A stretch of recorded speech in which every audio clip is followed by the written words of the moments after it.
지난주에 1절부터 9절까지 말씀을 통해서는 이제 참된 경건이 무엇인가 제가 주제로 말씀을 전했는데, 오늘 이제 전체 말씀을 가지고 마음을 깨끗게 하라, 그런 주제로 말씀을 전하겠습니다. 좀 더 이제 세밀하게 말씀드리면 기도와 말씀으로 마음을 깨끗게 하라, 주제로 말씀을 전하겠습니다. 자, 15장 1절부터 20절까지 전체 주제는, 큰 주제는 무엇이 하나님 앞에서 우리를 더럽게 하는가, 이거죠. 이 바리새인과 서기관들, 그 당시에 구약과 율법의 전문가들입니다. 이분들과 예수님과 이제 이 정결 규례에 대한 논쟁이 벌어졌는데, 오늘 이제 그게 그 말씀이에요. 그래서 예수님이 유대인들의 그 잘못된 정결 규례를 책망하시고, 하나님 앞에 참 정결이 뭐냐, 하나님 앞에 우리가 어떻게 해야 더럽지 않고 깨끗하게 정결하게 설 수 있는가 하는 것을 예수님 가르쳐 주시는 그런 말씀입니다.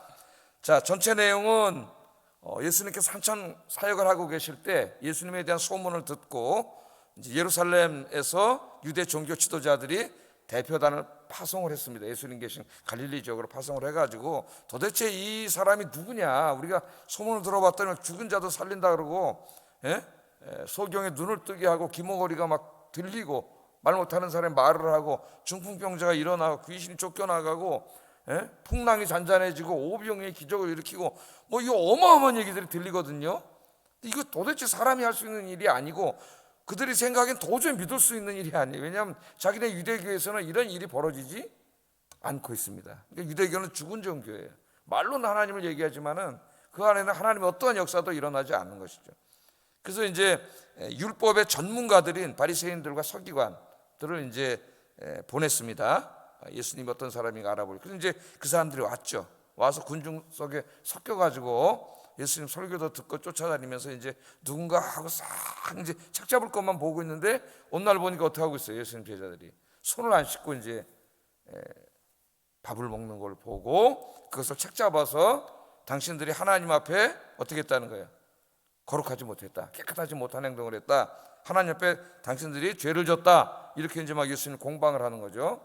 그래서 이제 손을 씻고 밥을 먹고, 유대인들은 꼭 또 바깥에 나갔다 들어오면 몸을 씻고, 또 주발 같은 거 그릇들을 깨끗하게 닦았다 그랬죠. 뭐 요새도 주부들이 다 이렇게 깨끗하게 닦습니다만, 유대인들은 그런 규례를 만들어 가지고 바깥에서 이렇게 뭐 음식을 먹거나 이러다가 이제 그 먼지 같은데 이런 게 묻어 들어오는 것이 자기들 더럽게 한다고 생각을 했어요.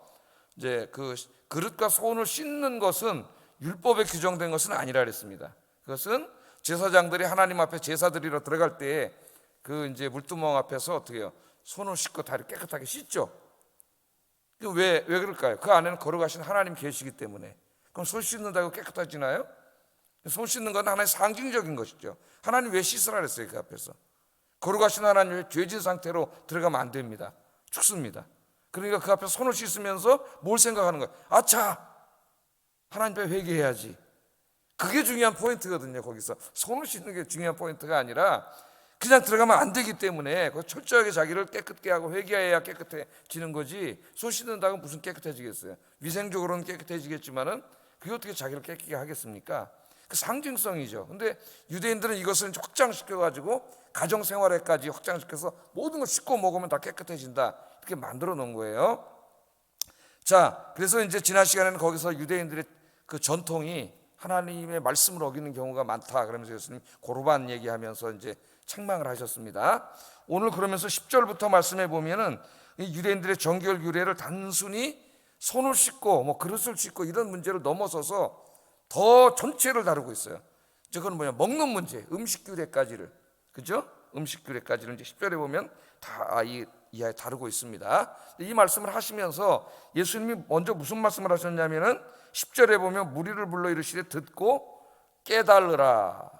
예수님이 설교를 많이 하시는데, 그것도 이제 그 당시에 유대인들이 최고 존경하던 바리새인들, 서기관들과 율법 논쟁을 하면서 막 이제 하나님 앞에 우리를 죄짓게 하는 게 뭐냐, 더럽게 하는 게 뭐냐, 진정으로 우리가 무엇이 우리를 깨끗게 하느냐, 이런 논쟁을 막 하고 이제 고르반에 관한 말씀도 하시고, 그러면서 이제 예수님이 이 사람들이 뭐라 하냐면은 중요한 건 뭐, 이걸 듣는 게 중요하겠지. 일단 잘 들리세요, 여러분?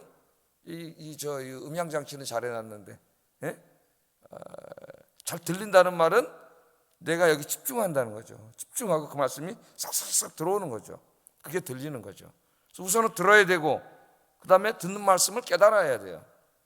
깨닫는 것을 우리는 이제 은혜 받았다 그래요. 그 말씀 내 마음속에 아침에 막 들려서 나의 부족한 모습도 보게 하고 또 어떨 때는 나에게 위로가 되기도 하고 나의 용기가 되게 하기도 하고, 그죠? 이제 그 은혜는 여러 가지 형태로 옵니다. 위로로 올 때도 있지만 책망으로 올 때도 있고, 이게 다 하나님의 은혜예요. 하나님의 은혜. 깨달아야 돼. 그래서 듣고 깨달으라. 여러분, 말씀을 들을 때마다 들리고 깨달아지는 게 가장 큰 은혜예요. 그러면 신앙이 계속 은혜 속에서 성장하게 됩니다. 근데 어느 날 말씀이 막히기 시작하면은 그날부터 이제 신앙은 한없이 다운되기 시작해요. 하나님으로부터 점점 멀어지기 시작해요. 그래서 중요한 게 들을 귀를 위해서 기도를 하셔야 되고 깨닫게 해달라고 기도해야 됩니다. 그럼 성경을 들을 때마다 그렇게 재미있죠, 말씀들이. 자, 깨달으라 하시면서 어떤 말씀을 하셨냐면 11절, 입으로 들어가는 것이 사람을 더럽게 하는 것이 아니라 입에서 나오는 그것이 사람을 더럽게 하는 것이니라. 이렇게 말함으로써 단지 손 씻고 먹는 문제만이 아니라 그들이 이제 먹는 음식과 먹지 않는 음식이 있었습니다. 유대계 율법 속에 그 전체를 다루고 있어요. 전체 주제를 다 다룹니다. 자, 우선 그건 나중에 좀 다룰 것이고, 제자들은 예수님의 말씀을 이제 같이 들었는데 듣는 것보다도 예수님 지금 누구를 비판하고 있습니까? 자기들의 종교 지도자였잖아요, 그죠? 지도자들이에요. 바리새인들, 서기관들, 굉장히 존경하는 사람들이고 율법에 대해서는 박사라고 생각하는 그 사람들인데, 예수님이 그 앞에다 놓고 사정없이 막 그들의 신학이 잘못됐다고, 가르침이 잘못됐다고 막 책망을 하고 있거든요.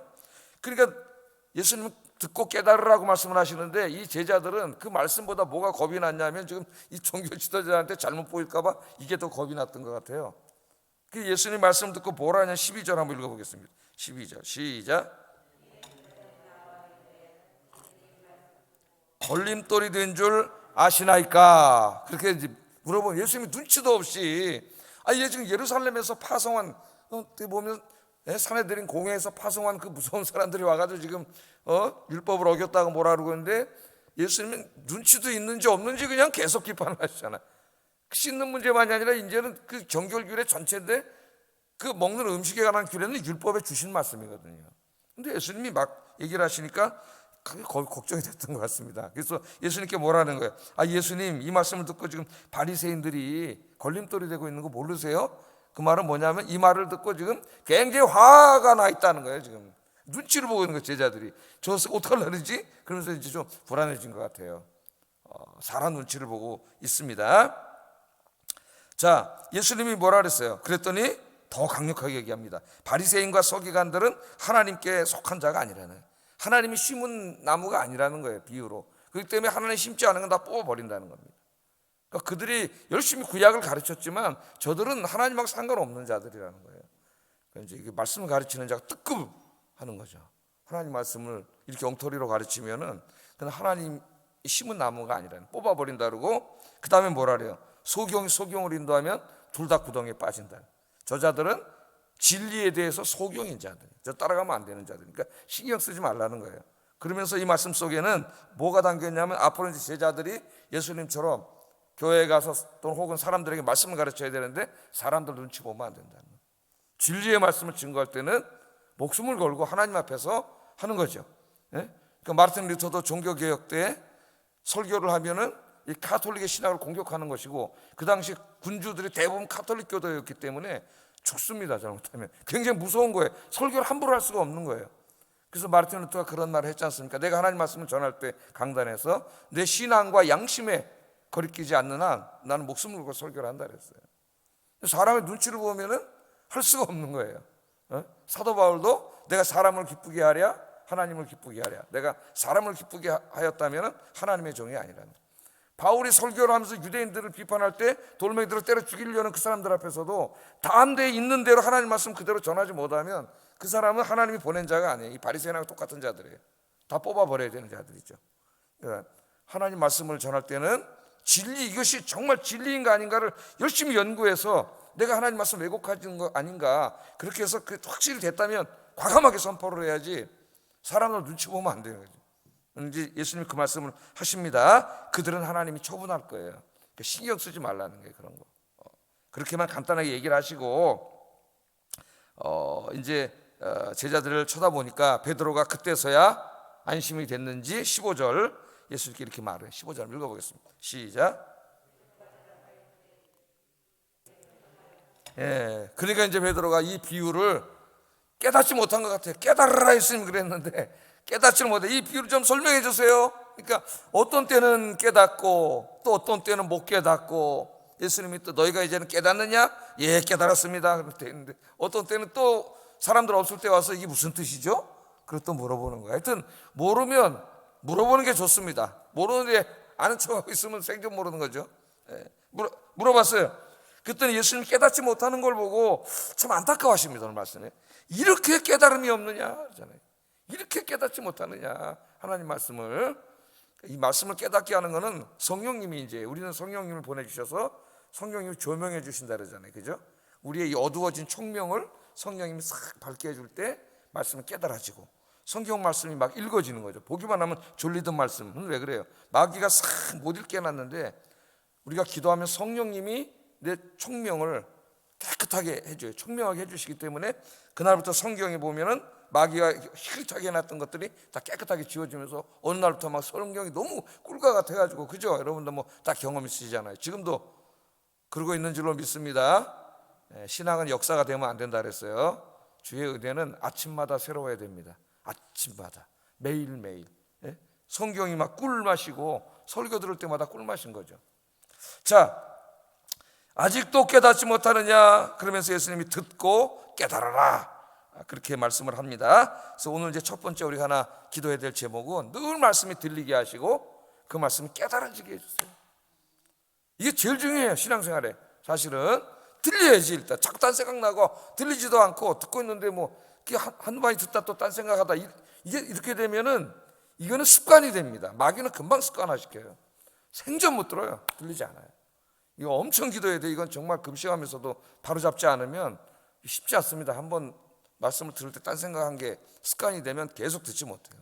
마귀가 다 뺏어가기 때문에 말씀을. 우리 그 길바닥 마음처럼 돼버립니다. 너무나 딱딱해졌기 때문에 뭐 뿌리면 뭐야? 그냥 떨어지니까 새들이 와서 콕 다 짜먹는다 그랬잖아요. 그 새가 뭐라 그랬어요? 사탄이라 그랬어요. 사탄. 말씀을 받아먹지 못하는 거예요. 날아가는데 종종에서 다쳐가는 거죠. 여러분들은 쏙쏙 받아먹으면서 아멘 아멘 하시길 주의 이름으로 축복합니다. 자, 예수님 이걸 먼저 안타깝게 여기셨고요. 그 다음에 이 유대인들과 이제 정결규례를 말씀을 하시는데, 아까 뭐라 그랬어요? 입으로 들어가는 것이 사람을 더럽게 하는 것이 아니라 입에서 나오는 것이 사람을 더럽게 하는 거다. 그래서 이 말씀을 하셨습니다. 자, 음식규례는 레위기 11장에 보면 이제 자세히 나옵니다. 레위기 11장에 보면은 하나님께서 먹을 수 있는 것과 먹을 수 없는 것을 구분해 주셨어요. 하나님 창조하신 것들 중에서. 그래서 예를 들어서 되새김질하지 않거나 굽이 갈라지지 않은 것들은 부정하다 그러셨습니다. 하나님이. 그래서 여기에 해당되는 게 이제 돼지. 근데 우리는 돼지고기 지금 먹죠. 낙타, 토끼 이런 것들 여러 가지가 더 있어요. 말씀해 보면 이런 고기를 먹지 말라 그랬어요. 그 다음에 또 물고기들 중에서도 지느러미나 비늘이 없는 것을 먹지 말라 그랬습니다. 지느러미하고 비늘이 없는 것들. 또 이 밖에도 날짐승과 이제 또 곤충 중에는 날개가 있고 네 발로 기어다니는 곤충들은 먹지 못하게 하셨는데, 특별히 날짐승 중에서는 독수리, 까마귀 뭐 이런 건 안 먹죠 지금도. 또 올빼미, 그리고 이제 박쥐를 먹지 못하도록 하셨어요. 박쥐가 여기 들어갑니다. 박쥐를 먹지 말라 그랬습니다. 자, 예수님 당시에 유대인들은 이 레위기 11장의 규례들을 열심히 문자적으로 지켰습니다. 먹지 않았습니다. 지금도 유대인들은 돼지고기를 먹지 않아요. 자, 이것을 지킴으로 자기들이 하나님 앞에서 정결하다고 생각했어요. 이것들을 먹으면 더럽혀지는 것이고, 먹지 않음으로써 우리는 하나님 앞에 정결하고 깨끗하고 거룩한 사람이야. 하나님이 내가 거룩하니 너희도 거룩하라고 했는데 우리는 이 정결 규례를 지키면 우리는 거룩한 거야. 이렇게 이제 이 사람들이 생각을 한 거죠. 자, 예수님이 이러한 유대교의 가르침을 책망하시면서 18절 19절에 이렇게 다시 한번 말씀하십니다. 읽어보겠습니다. 시작.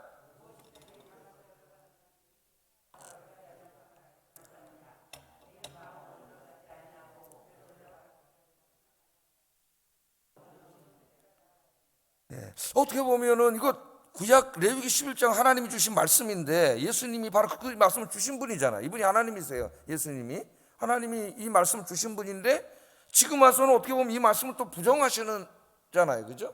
18, 19절에 무엇이든지 밖에서 들어가는 것은 사람을 더럽히지 못하는데, 왜? 이게 배로 들어가서 다 그냥 뒤로 배설돼서 나가버리기 때문에 그게 어떻게 우리 인간을 하나님 앞에 죄짓게 하느냐. 예수님 그렇게 말씀을 하신 거죠.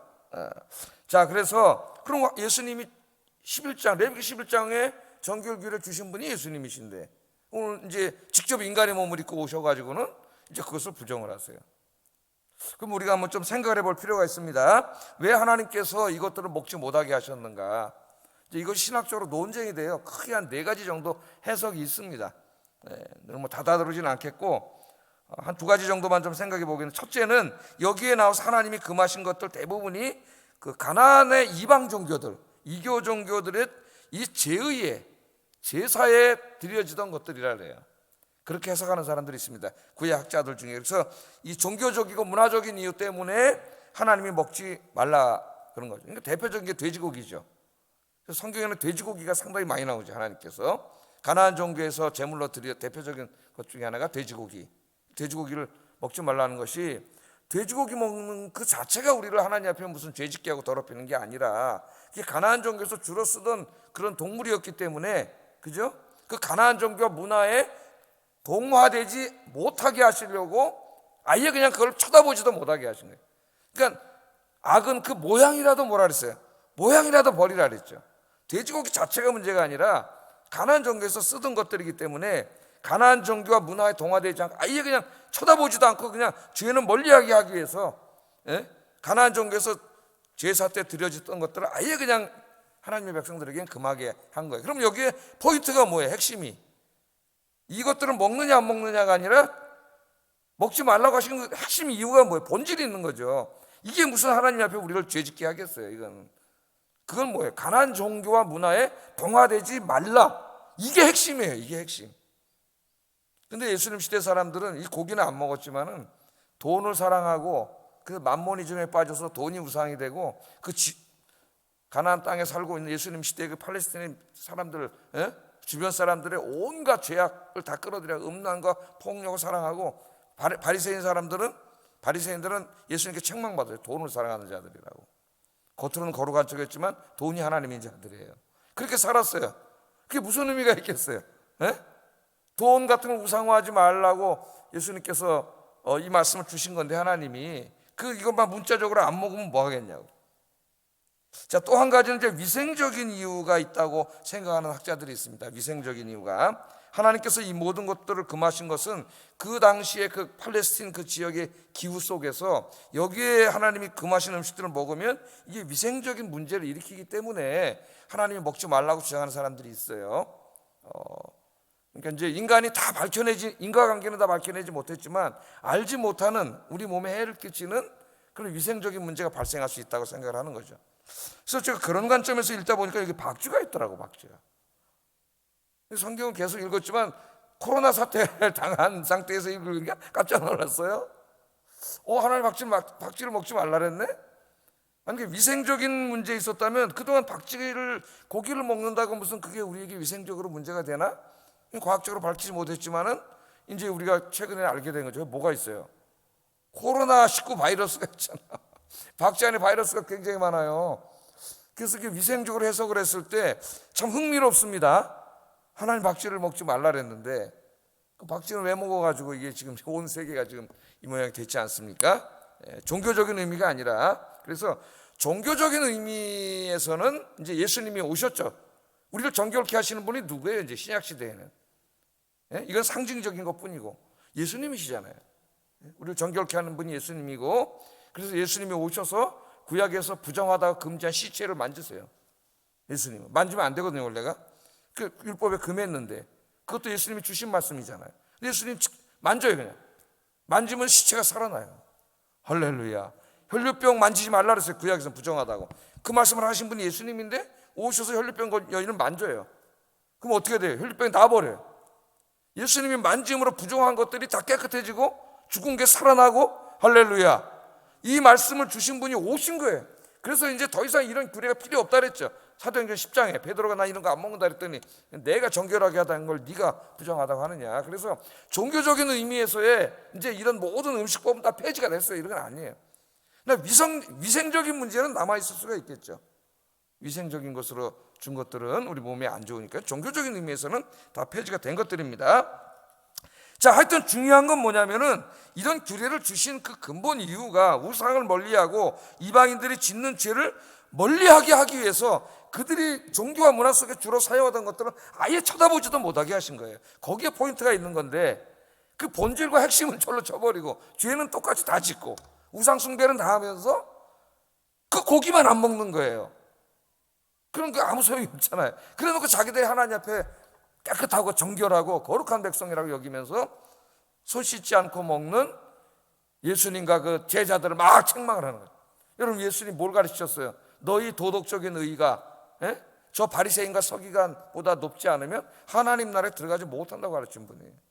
바리새인과 여기 서기관들이 가르쳤던 율법의 정결보다 훨씬 더 고귀한 도덕적인 가치를 가르친 분이 예수님이시고, 사랑에서는 진짜 왼뺨을 때리면 오른뺨을 내주라 그러고 겉옷을 달라면 속옷을 주고 오리를 가라면 심리를 가야 주라고 하신 아가페 사랑을 가르치신 바로 그분이고, 그분 앞에 와가지고 지네들 손 씻고 그거 돼지고기 안 먹는다고 자기들은 거룩하고 여기는 그거 먹는다고 책망을 하는 우스꽝스러운 일이 여기 벌어진 겁니다. 그러니까 이 종교가 자꾸 잘못하면 외식화되고 보여지는 부분만, 사람들에게 보여지는 부분만 거룩하게 보이려고 그러고, 정말 중요한 본질은 뭐예요? 하나님 앞에서는 우리 속사람이 중요한 거지. 내가 하나님 앞에 진짜 도덕적으로 영적으로 깨끗하고 정결한 사람이 되는 게 중요한 거지. 그 사람 앞에 보여지는 그런 부분만 자꾸 사람들이 신경을 쓴단 말이에요. 오늘 21세기에서도 우리 사람이 더더군다나 교회 오래 다니고 직분을 받고 목사가 될수록 정말 사람들이 보이지 않는 아무도 없는 곳에서 하나님 앞에 자기 마음과 속사람이 깨끗하게 되는 이런 것에 신경을 써야 되는데, 이런 것은 안 보이잖아요, 사람들한테. 그래서 사람들한테 보이는 것만 그렇게 하려다 보니까 자꾸 위선자가 되는 거죠. 하나님 앞에 형편없는 사람인데. 정말 중요한 거는 우리 보이지 않는 이 부분, 하나님이 보시는 그 부분을 깨끗해서 진짜 하나님 앞에서 정결하고 깨끗한 사람이 되라는데 율법의 말씀에도 핵심이 있는 거지, 그 고기 먹지 말라는데 핵심이 있는 게 아니에요. 그래서 이제 신약은 폐지해버린 거예요, 예수님이. 이제 정결은 예수님 앞에 왔고 예수님 만지면 깨끗해지는 줄로 믿습니다. 십자가 앞에 나와서 우리가 죄인이지만 여러분처럼 오늘 아침에 나와서 기도하면 주님이 만져주실 때 깨끗해지는 거지, 이제는 그런 거가 깨끗해지는 게 아니에요. 그래서 하나님 앞에 우리는 진실하게 서야 돼요. 진실하게. 자꾸 보이는 쪽 사람들 의식하지 말고 정말 하나님 앞에 내가 어떤 사람인가를 늘 생각해야 됩니다. 그래야 사람이 변화돼요. 자, 그럼 우리가 하나님 앞에 깨끗한 성도가 되기 위해서 너 어떻게 해야 되느냐? 끝까지 돼지고기 안 먹고 손 씻는 그게 무슨 하나님 앞을 깨끗게 하겠습니까? 진짜 우리 어떻게 깨끗게 하느냐? 18절 20절 한번 읽어보겠습니다. 시작.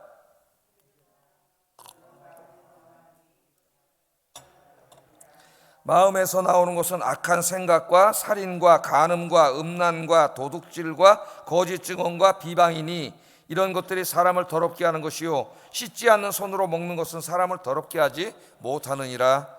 아멘. 여기 보면은 7가지 우리의 입술, 그러니까 우리의 마음 속에 있다가 바깥으로 입술을 통해서 이제 입을 통해서 이렇게 비유로 든 거죠. 바깥으로 나오면 말일 수도 있고 이제 행동이죠. 우리의 도덕적인 삶인데 그 7가지를 이야기합니다. 악한 생각, 살인, 간음, 음란, 도둑질, 거짓 증언, 비방. 이게 하나님 앞에 이 죄악들이 하나님 앞에 우리를 더럽게 하는데, 이것들은 어디다가 나오는 거예요? 안에서 들어가는 게 아니라 내 마음 속에 있다가 바깥으로 나오는 죄악들이다. 그렇게 말을 하는데요. 마가복음 7장에 보면은 13가지 죄악이 나옵니다. 13가지 죄. 더 많이 나와요. 한번 20절 22절 한번 읽어보겠습니다. 마태는 좀 요약적으로 써놨고 한번 읽어보겠습니다. 시작.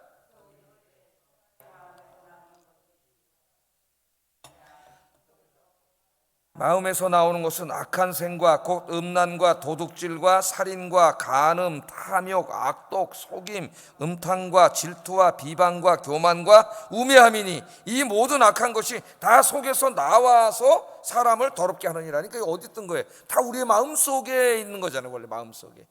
그렇다 이게 마음속에 이 가득 찬 악이 입술을 통해서 나오면서 말로 악을 행하고 행동으로 악을 행하게 된다는 거예요. 결국 하나님 앞에 우리를 더럽게 하는 거는 음식이나 그런 게 아니라 죄라는 거죠. 죄. 우리가 하나님 앞에 짓는 죄. 이 13가지 죄가 나오잖아요.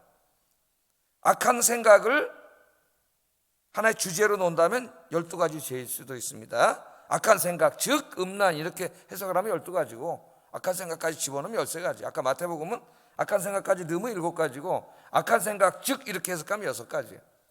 자, 근데 놀라운 것은 말이죠, 여기에서 우리를 하나님 앞에 더럽게 하는 이 음란, 도둑질, 살인, 간음, 탐욕, 악독, 속임수, 음탕, 질투, 비방, 교만, 우매함이 상당수가 우리가 짓는 죄예요. 일상적으로. 남 얘기하는 게 아닙니다. 어떤 굉장한 죄인 중에 괴수를 얘기하는 게 아니라 바로 우리 자신이 날마다 어떻게 보면 우리 삶 속에서 우리 입술을 통해 삶을 통해서 너무나 익숙해 있는 죄들이잖아요. 여기 죄들이. 근데 우리가 이걸 별로 심각하게 여기질 않는 거죠. 이게 문제죠. 왜? 이것들은 하나님 앞에서 우리를 더럽게 해요. 여러분, 그러면 죄는 하나님과 우리 사이를 멀어지게 하고, 그러면 너희가 아무리 오래 기도할지라도 내가 응답하지 않는다 그랬어요. 내 귀가 어두워서 듣지 못함도 아니고 내 손이 짧아서 구원하지 못함도 아니라 그랬어요. 네 죄가 너와 나 사이를 멀어지게 했다 그랬어요. 그러니까 죄는 심각한 거예요. 하나님과 나를 멀어지게 하고 내 모든 기도의 응답을 막는 게 죄입니다, 여러분. 근데 그 죄가 무슨 굉장한 죄가 아니라 여기 보니까 상당 부분의 13개 중에서는 우리들이 늘 매일 어쩌면 우리 가운데 있는 죄들이에요. 특별히 또 이 갈라디아서 5장 19절 21절에 보면 비슷한 죄의 목록을 바울이 나열하면서 이런 죄를 짓는 사람은 하나님 나라 갈 수 없다 그래요. 읽어보겠습니다. 시작. 음행과 더러운 것과 호색과 우상숭배와 주술과 원수 맺는 것과 분쟁과 시기와 분냄과 당짓는 것과 분열함과 이단과 투기와 술취함과 방탕함과 또 그와 같은 것들이라. 전에 너희에게 경계한 것 같이 경계하노니 이런 일을 하는 자들은 하나님 나라를 유업으로 받지 못한다 그랬어요. 천국에 가지 못한다는 겁니다. 심각해집니다. 이 말씀이 더욱더. 나 이런 죄를 다 졌는데 지금도 짓고 있는데 가끔, 그럼 난 천국 못 가네? 제가 늘 말하죠. 한 번의 행동을 말하는 게 아니라고. 한 번의 행동을 말한다면 천국 갈 사람이 아무도 없어요. 여기 있는 말은 이렇게 사는 것이 습관화되고 그게 몸에 밴 사람이에요. 그냥 이게 삶의 하나의 방식이 된 걸 말하는 거예요. 한 번 행동하는 걸 말하는 게 아니라. 정말 그 마음에 성령님이 있는 사람, 구원받은 사람은 이런 죄를 질 수 있겠죠. 인간이기 때문에 지면 안 되지만, 그러면 벌써 우리 안에 있는 성령이 근심하세요. 그럴 때 내가 이걸 하나 범했을 때 내 마음속에 뭐가 있어요? 막 불편함이 생기고 하나님 죄송한 마음이 생기고, 그래서 어떻게 돼요? 가슴을 치면서 회개하게 되는 거죠. 회개. 그게 다른 거예요. 그러나 이것이 그냥 행하면서도 아무런 죄의식도 없고 회개도 없고 그냥 계속 그냥 이렇게 산다면 그 사람은 하나님 갈 수가 없어요. 왜냐하면 구원받지 못한 사람, 100% 구원받지 못한 사람. 그 말씀을 하는 거지, 한두 번 행동했다고 하나님 나라 못 간다면 갈 사람은 아무도 없는 거죠. 하여튼 중요한 것은 이런 죄들이 다 어디에 있어요? 이 마음속에, 보이지 않는 이 마음속에 있다가 이것들이 바깥으로 나오는 거예요. 그러면 우리가 이것을 깨끗하게 하려면, 죄를 짓지 않으려면 어디를 깨끗게 해야 돼요? 이것들이 다 저장되어 있는 마음을 깨끗게 하는 게 중요한 거죠. 마음을. 죄 안 지려면 이제 잘 생각을 하셔야 돼요. 마음을 깨끗게 해야 돼요. 그러나 모든 인간의 마음속에는 원죄가 있어요. 원죄가 있는 한은 깨끗해질 수가 없습니다. 여러분, 샘물에 그 근원이 오염되어 있는데 저쪽에서 수도 거기다 파이프 이렇게 연결해가지고 집에서 먹으면 뭐 하겠어요? 샘물의 근원이 오염돼서 계속 오염된 물이 들어오는 거지. 그럼 뭘 해야 돼요? 깨끗한 물을 먹으려면 샘의 근원을 깨끗게 해야 돼요. 그 샘의 근원이 우리 마음이에요. 마음. 근데 원죄가 있는 사람, 이 원죄를 해결받지 못한 사람은 여기 오염되어 있기 때문에 계속 죄를 질 수밖에 없어요. 그래서 하나님 앞에 의인은 하나도 없다 그랬습니다, 우리 주님이. 근데 저와 여러분은 예수 믿고, 예수 믿으면 하나님이 우리의 샘의 근원인 마음을 깨끗게 해주세요. 원죄를 우린 다 용서받은 줄로 믿습니다. 용서받았어요. 그러면 예수 믿는 사람 죄 안 져야 되는데, 그럼 죄 안 짓나요? 경험적으로 죄를 짓잖아요. 저 자신부터가 안 지려고 노력하지만 육신의 연약함 때문에 또 죄 짓고 괴로워서 또 와서 새벽에 기도하고 용서받고 우리 그러잖아요. 죄에 대한 애통함이 없는 사람은 구원받았는지 생각해 봐야 돼. 자기가 진짜로 죄는 질 수 있지만 구원받은 사람은 죄에 대한 애통함이 있어요. 하나님 앞에 회개하게 돼요. 회개. 자, 그러면 원죄는 깨끗해졌지만 아직 우리 육신이 구원이 이루어지지 않았죠. 로마서 공부할 때 계속 공부했습니다. 우리 육신은 구원을 받지 못했기 죽어요. 구원받은 사람도 언제 구원받아요? 육신이 완전히 구원이 이루어진 날은 우리 예수님 재림하신 날이라 그랬죠. 그날 부활할 때에 육신도 부활하죠. 예? 그래서 영과 결합해서 영원한 이제 부활의 몸, 영광의 몸을 얻고 영생을 하게 되는데, 그러므로 우리 육신이 아직 구원받지 못했기 때문에 우리의 원죄가 해결됐으나, 그러나 마귀가 계속 육신의 정욕과 탐욕을 자극해가지고 자꾸 우리를 어떻게 유혹해서 죄짓게 만들려고 하죠. 우리 마음속을, 우리 마음에 지금 누가 와 계세요? 성령님이 계시는데 우리 안을 쳐들어오지 못해요. 성령님이 계시기 때문에. 그러나 자꾸 육신을 통해서 더럽히려고 그러는 거죠. 그러므로 하나님께서는 우리가 어떻게 해야 되느냐, 매일 우리의 마음의 샘을 깨끗게 하라 그랬습니다. 그게 뭐냐면 바로 기도와 말씀이에요. 여러분 늘 자신을 위해서 기도해야 됩니다. 작은 것 하나도 용납하지 말고, 요만한 죄악에 시도 떨어지지 않도록 내 마음속에 악한 생각이 요만큼 싹이 나려고 할 때 바로 그때부터 철저하게 이 마음속에서 막아야 되죠. 누구를 조금 원망하고 싶은 마음이나 또는 시기하려고 하는 마음이, 미워하는 마음이나 이런 것들이 막 싹 틀나를 때 거기서 확 잡아야 돼요. 여러분 기도로. 안 그러면 계속 자랍니다. 여러분 우리 경험하잖아요. 밤새도록 어떤 사람 미워해가지고 잠이 안 와서 막 그러다 새벽이 되면은 이만해져요. 이만한 씨앗이 자라가지고. 그러나 기도로 없애버리면 아침에 깨끗해지고 새벽에 나와서 용서하면은 여러분 깨끗해지는 줄로 믿습니다. 근데 하나님 말씀 읽으면 자기가 보이거든. 거울이기 때문에. 그러니까 말씀을 읽고 묵상하고 들으면 보여요. 자기 부족한 모습들이. 밝은 진리의 빛 안에 들어와 있기 때문에. 그러니까 기도와 말씀으로 늘 하나님 뭐라 하냐면 자기의 이 샘의 근을 깨끗하게 하면, 이 샘이 깨끗해지면 말도 거룩한 말, 은혜로운 말만 나오고, 행동도, 인격도, 품성도 완전하진 않다 하더라도 다 어떻게 돼요? 주님의 인격과 품성을 닮은 사람으로 변화되는 거예요. 그게 진짜 하나님 앞에 자기를 깨끗하게 하고 정결하게 하는 거예요. 그래서 오늘 이 새벽에 나오신 여러분, 또 집에서 말씀 듣고 기도하시는 여러분, 늘 기도와 말씀으로 자기를 깨끗하게 해서 여러분의 말과 행동과 인격과 품성이, 이 모든 도덕적인 품성이 하나님과 사람 앞에 정말 깨끗하고 정결한 그런 성도들이 되시기를 주의 이름으로 축복합니다. 기도하겠습니다. 자, 말씀을 듣는 것과 깨닫는 것이 은혜라 그랬습니다. 저에게 말씀을 들을 귀를 주시고 들은 말씀을 깨달아지게 하시고 그게 은혜가 되게 해주세요. 첫 번째 기도 제목이고, 두 번째는 늘 기도와 말씀으로 마음을 깨끗하게 해서 하나님께서 기뻐하시고 선하게 여기시는 말과 행동만 하게 해주세요. 기도하겠습니다.